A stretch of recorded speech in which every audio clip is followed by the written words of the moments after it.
Good morning friends.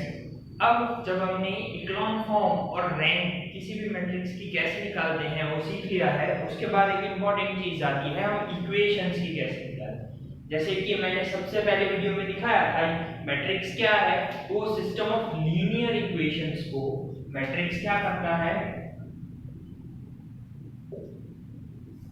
System of linear equations की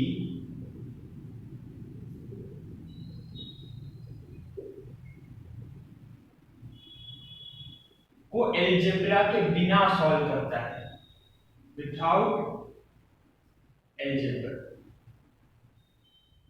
that means हम जो x, y, z variables use करते हैं, वो वेरिएबल्स को यूज करे बिना मैट्रिक्स हमें लीनियर इक्वेशंस को सॉल्व करके देगा। ठीक है, अब रैंक और इक्लोन फॉर्म सीख लिए हैं, तो हमें जब इक्वेशंस का रैंक निकालना हो तो इक्वेशंस जनरली लीनियर इक्वेशंस दो टाइप के होंगे। In that first one is non homogeneous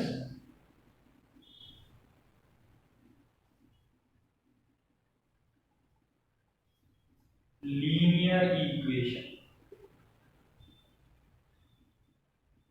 non homogeneous linear equation that means क्या, इसका स्टैंडर्ड फॉर्म में लिख के बताऊं तो a11x1 plus a12x2 plus a13x3 dot dot dot dot, ये क्या कहां तक जाएगा, a1n xn is equals to some number a, then a21x1 a22x2 plus a23x3 dot dot dot dot, ये अगेन कहां तक जाएगा, a2n xn equals to some constant b।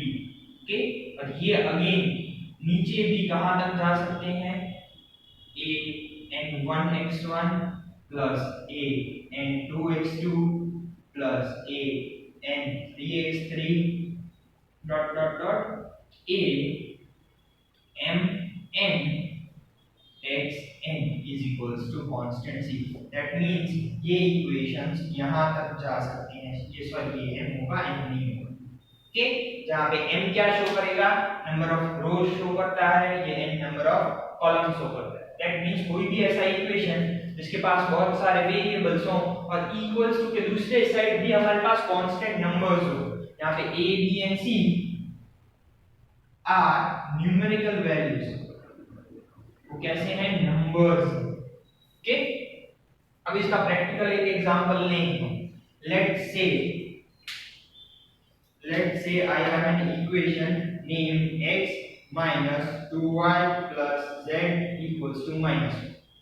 Second equation 2x minus y plus 3z equals to 1. Third equation minus 2x plus y minus z equals to 3. तो ये क्या हुआ मेरे पास, a set of three linear non-homogeneous equations। अब non homogeneous means क्या, equals to के दूसरे पास आपके पास नंबर्स होंगे, जैसे यहाँ है -1 1 and 3, ये एक नंबर्स है। ओके, और होमोजेनियस क्या हो जाता है, इक्वल्स टू के दूसरी साइड 0 हो जाता है, वो हम करेंगे। तो पहले नॉन होमोजेनियस पता चला।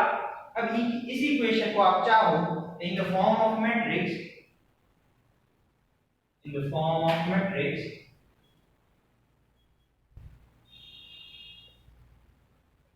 कैसे लिख सकते हो, तो मैट्रिक्स के फॉर्म में हम कैसे लिखते हैं, सबसे पहले सारे कांस्टेंट्स को, दैट मींस कोएफिशिएंट्स को हम अलग लिख लेंगे। तो यहाँ पे x के coefficient 1 -2 plus 1 1 -2 plus 1, then 2 -1 plus 3 2 -1 plus 3, third is -2 1 -1 -2 1 -1। ये हमने क्या कर दिया, सारे जो इक्वेशन है, इक्वेशन के लेफ्ट साइड के वेरिएबल्स के साथ जो कोएफिशिएंट है उनकी वैल्यूज मैंने अलग करके लिख दी। ओके, इसके अलावा मैं देखूं मेरे पास वेरिएबल्स कौन से हैं, x y and z, तीन वेरिएबल्स हैं, तो उन तीन वेरिएबल्स को मैं यहां इनके साथ x y and z ऐसे मल्टीप्लाई कर सकता हूं, और मल्टीप्लाई करने पे मुझे अपना आंसर क्या मिलता है, -1 1 and 3, -1 1 and 3। ओके, तो यहाँ पे आप देखो तो ये नंबर्स ये क्या है, हमारे कोएफिशिएंट्स हैं। ये हमारे लिए वेरिएबल्स हैं और ये लास्ट नंबर्स ये हमारे कांस्टेंट हैं। ओके, इन्हें मैं अगर अपने फॉर्म में लिखूं, अपने फॉर्म में दैट मींस मैं ऐसा लिखूं coefficient into variable is equal to constant. मैंने ये तीन फॉर्म्स को एक लाइन में लिख दिया। ओके, अब ये थोड़ा अनहेल्दी और एल से बड़ा बड़ा लगता है, इसे हम छोटा कैसे करेंगे? हमने कोएफिशिएंट को अज्यूम कर लिया एज a, क्यों? क्योंकि उसके पास नंबर्स हैं। हम वेरिएबल्स को अज्यूम करते हैं x, that means a into x और इक्वल्स टू कांस्टेंट को मैंने अज्यूम किया है एज b। वेरिएबल को x बताया, कोएफिशिएंट को a बताया। हमारा equation for non homogeneous linear equation वो क्या बताता है? ax is equals to b, जहां पर a और b वो दोनों कैसे नंबर्ड मैट्रिक्स हैं और x वाला हमारा वेरिएबल का मैट्रिक्स है जिसे हमें एलिमिनेट करना है। ओके, तो एट द एंड मुझे अगर इस x वाले वेरिएबल को एलिमिनेट करना हो तो मैं इस मैट्रिक्स को ऐसे भी लिख सकता हूं। यहां पे देख लूं 1 2 -2 -2 -1 1 1 3 -1 एंड अ लाइन। मैंने क्या किया? इक्वल्स टू और x इन दोनों को हटा के एक लाइन लगा दी और उसके बाद मैं सीधा इक्वल्स टू के दूसरी साइड वाले कांस्टेंट नंबर्स लिखूंगा। तो क्या है? 1 3 -1 1 एंड 3। ओके, तो ये मेरा ऑगमेंटेड फॉर्म ऑफ मैट्रिक्स हो गया।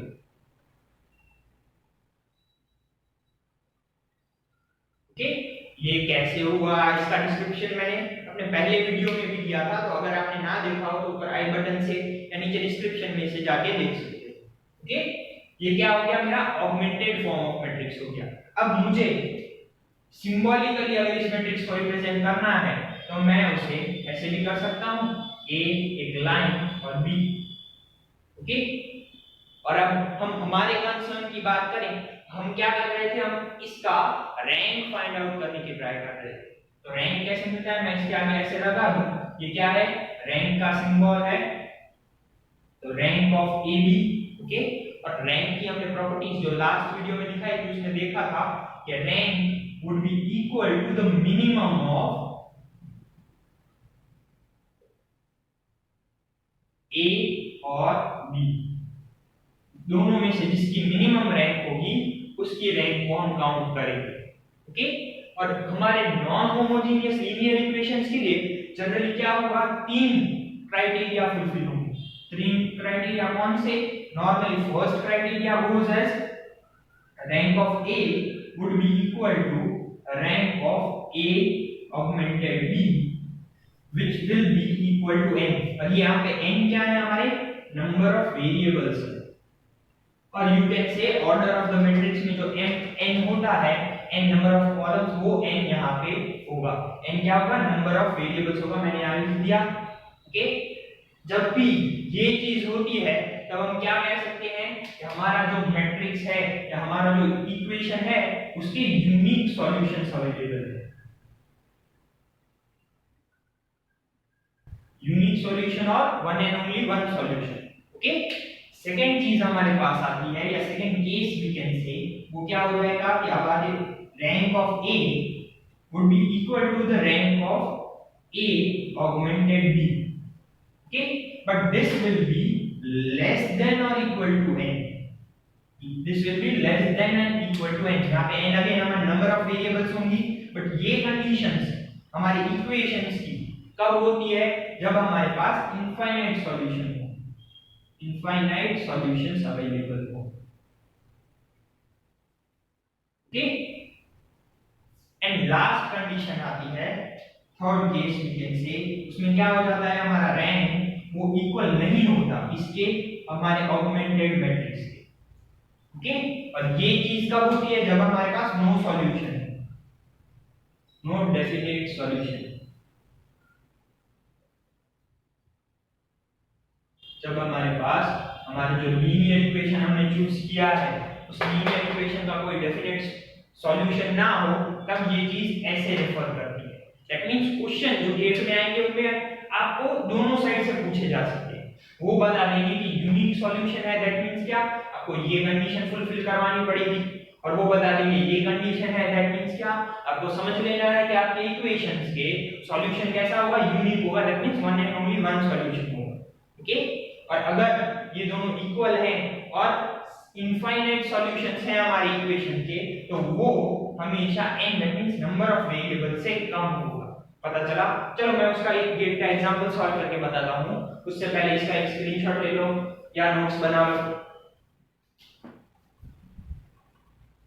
ओके, तो हमारा गेट क्वेश्चन है कि x1 x2 and 2x3 equals to 1, x1 plus 2x2 plus 3x3 equals to 2, x1 plus 4x2 plus ax3 is equals to 4 has a unique solution, then the only possible value of a is or r. That means ये equation दिया है, सबसे पहले हम equation को specify करेंगे। ये कैसा है? हमारा नॉन होमोजीनियस लीनियर इक्वेशन है, नॉन होमोजीनियस लीनियर इक्वेशन है। अब नॉन होमोजीनियस लीनियर इक्वेशन है तो मैं पहले उसे अपने फॉर्म में लिखूं, अपने फॉर्म में दैट मींस मैट्रिक्स फॉर्म में लिखूं। ये कैसे? अलजेब्रिक फॉर्म में दिया गया है, पहले मैं उसे मैट्रिक्स फॉर्म में कन्वर्ट करूं तो कैसा हो जाएगा? सबसे पहले हम क्या लिखते हैं? उनके कोएफिशिएंट्स लिखते हैं। तो यहां पे कोएफिशिएंट 1 1 2 1 1 1 2 3, ओके। थर्ड में 1 4 8 1 4 8। इसे जब मैं मल्टीप्लाई करूं तो किसके साथ मल्टीप्लाई करूंगा? इनके वेरिएबल्स के साथ, जो क्या है x1 x2 x3, x1 x2 x3। तब मुझे आंसर मिलता है, आंसर क्या मिलता है? 1 2 एंड 4, ये मुझे आंसर मिलता है। ओके, यहाँ पे अगेन ये कोएफिशिएंट हो गए, ये उसके वेरिएबल हो गए, और ये लास्ट में कांस्टेंट टर्म्स हो गए। तो मैं इसे ऑगमेंटेड मैट्रिक्स के फॉर्म में लिखूं तो ये कुछ ऐसा लिखा जाएगा 1 1 1 1 2 4 2 3 8, एक लाइन, और बाद में आंसर क्या है इनके 1 2 एंड 4। तो ये मैंने अपने ऑगमेंटेड फॉर्म में लिख दिया। ओके, और हम लोगों ने क्या बताया है कैसे सॉल्यूशंस हैं? यूनिक सॉल्यूशंस हैं। अब यूनिक सॉल्यूशंस हैं, दैट मींस इसमें कंडीशन कौन सी फुलफिल होगी कि rank of A would be equal to the rank of augmented matrix AB, okay, which will be equal to n, और यहाँ पे n क्या होगा? हमारा number of variables. Okay, clear हुआ? अब हम इस कंडीशन से ये इक्वेशन को सॉल्व करेंगे। ओके, तो ये इक्वेशन को सॉल्व करने के लिए ये हम देखें तो इनकी बात की गई है, रैंक की बात की गई है। तो रैंक को यूज करने के लिए हमें पहले हमारे मैट्रिक्स को इक्लोन फॉर्म में लाना पड़ेगा। और इक्लोन फॉर्म क्या कहता है? There must be some zeros in your matrix in the form of increasing rows, that means rows बढ़ने के साथ आपके जीरोस बढ़ने चाहिए, पर आपके मैट्रिक्स में तो एक भी जीरो नहीं है। तो पॉसिबली हमें क्या करना है? इनमें से जीरोस फाइंड आउट करने हैं।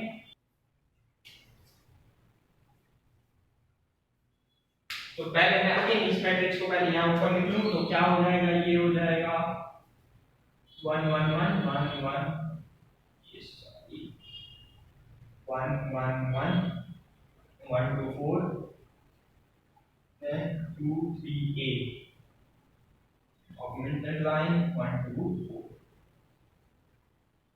और जैसा कि हमने पहले के एग्जांपल्स में भी देखा था, हम क्या करते हैं जब जीरोस नहीं होते तब हम अपने पहले रो के रिस्पेक्ट में बाकी दो रोज में जीरो लाने की कोशिश करेंगे। दैट मींस हम क्या करते हैं? हम करते हैं r2 r1 and r3 r। अगर कुछ भी पता ना चले तो r1 फर्स्ट रो के रिस्पेक्ट में बाकी दोनों रोज को सब्ट्रैक्ट कर देना, कुछ सिंपलीफिकेशन ऑटोमेटिकली हो जाएगा। ओके, अब यहाँ पे देखो तो आप चेंज किस में करोगे? r2 में करोगे और r3 में करोगे। ओके, किसके रिस्पेक्ट में? r1 के रिस्पेक्ट। तो जब चेंज हो जाता है तो चेंज होने के बाद फर्स्ट रो में कोई चेंज नहीं आएगा, तो 1 1 2 एंड 1।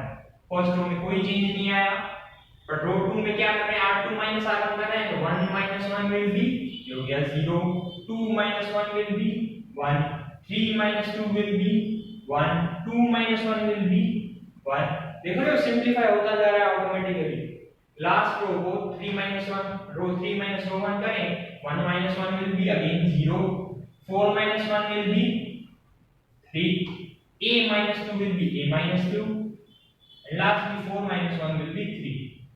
ठीक, तो अब आप देखो कि यहाँ पे रो 2 और रो 3 दोनों में एक एक जीरो आ रहा है, बट इक्लॉन फॉर्म क्या कहता है कि अगर रो 2 में एक जीरो आ गया तो रो 3 में एटलीस्ट दो जीरोस होंगे। दैट मींस मुझे और सिंपलीफाई करने की जरूरत है। मैं और क्या सिंपलीफाई कर सकता हूँ कि रो 2 को मैं 3 से मल्टीप्लाई करके बाद में रो 3 में से माइनस कर सकता हूँ। मैं क्या कर सकता हूँ, पहले मैं 2 या 3 टाइम्स 3 इनटू रो 2 कर सकता हूँ। ओके, 3 इनटू रो 2 करूँ तो मेरी मैट्रिक्स कैसी हो जाएगी, 1 1 2 1 0। रो 2 को मैंने 3 से मल्टीप्लाई किया, 3 1 जा 3, 3 1 जा 3, 3 1 जा 3, यहाँ पे 0 3 a minus 2 and 3। ओके, अब अगेन मैं ये ऑपरेशन करूं, कौन सा ऑपरेशन, रो 3 माइनस रो 2 वाला, तो चेंज किस में आएगा, रो 3 में आएगा। क्या आएगा, चलो देखते हैं।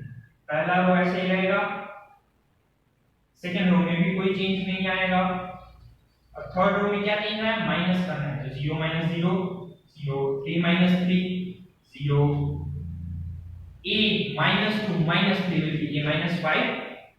ओके, और लास्ट में 3 minus 3 will again be 0। And according to our condition of matrix, which is rank of A would be equal to rank of augmented matrix, which is equals to n, which are our number of variables। तो हम number of variables देखें for matrix A, तो matrix A आप यहीं से देखो, यहाँ पे A हम क्या बता रहे थे, इसे बता रहे थे A into constant x equals to b, ये बता रहे थे। हमारा मेन इक्वेशन ये था A into x equals to b।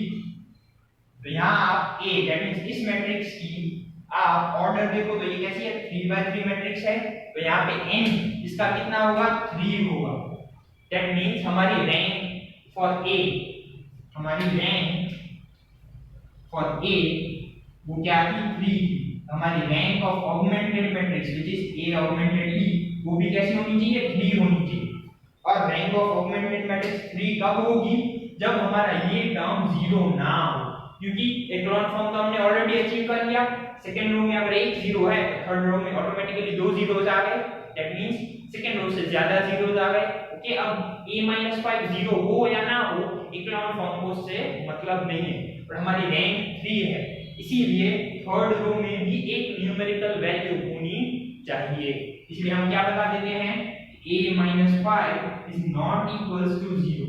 तो हमारी कंडीशन क्या बन जाती है कि a should not be equal to 5। तो हमारे ऑप्शन में जो वैल्यू है उस ऑप्शन में कौन सी वैल्यू हम चूज करेंगे, a is not equal to 5, और ये होगा हमारा सॉल्यूशन फॉर दिस थीटास क्वेश्चन। पता चला, चलो लिख लो पहले।